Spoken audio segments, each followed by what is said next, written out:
Marcelo nunca traiu a esposa. Nunca gritou. Nunca faltou com dinheiro. Sempre pagou as contas em dia. Sempre chegou em casa. Sempre fez tudo certo. Pelo menos era isso que ele dizia para si mesmo. Mas havia uma coisa que ele nunca fazia. Ele nunca escutava. E durante anos, Ana tentou conversar. Sobre o dia dela. Sobre o cansaço. Sobre o medo estranho de se sentir sozinha dentro da própria casa. Marcelo sempre respondia do mesmo jeito. Depois a gente fala sobre isso. Só que esse depois nunca chegava. Até o dia em que ela parou de tentar. No começo não parecia nada grave. Eram coisas pequenas. Ana começava uma história na cozinha enquanto preparava o jantar.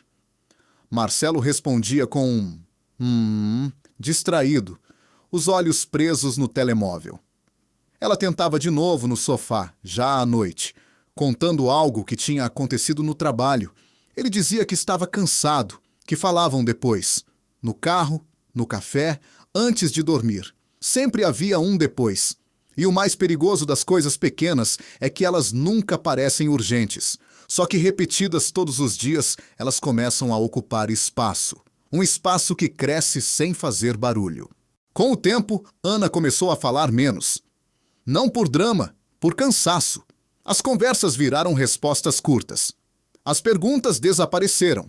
Os jantares ficaram silenciosos, mas organizados. A casa continuava funcionando. Roupa lavada, contas pagas, rotina intacta. Marcelo interpretou aquilo como maturidade.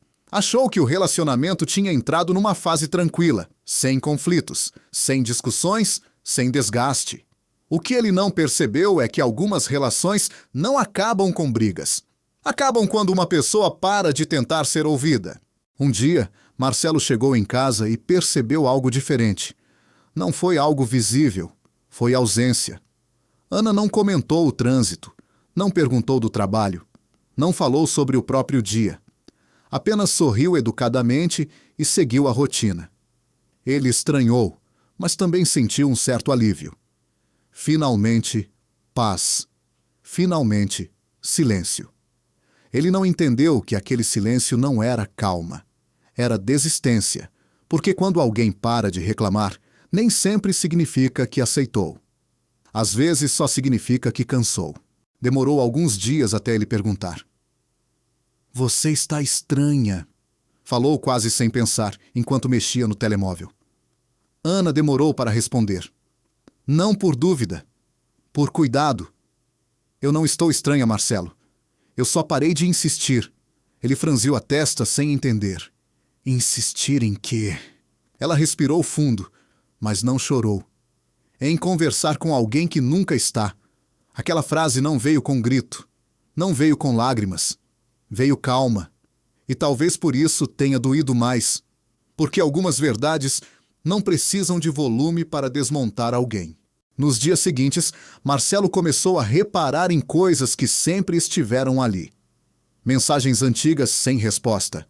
Áudios que ele nunca ouviu até o fim. Histórias interrompidas com pressa. Convites recusados sem atenção. Ele não tinha sido cruel. Não tinha sido agressivo. Mas tinha sido ausente de um jeito silencioso. E ausências silenciosas são perigosas porque não deixam provas óbvias, só deixam distância. Até que, numa tarde comum, ele chegou em casa e viu Ana fechando uma mala pequena. Não era grande o suficiente para uma despedida definitiva.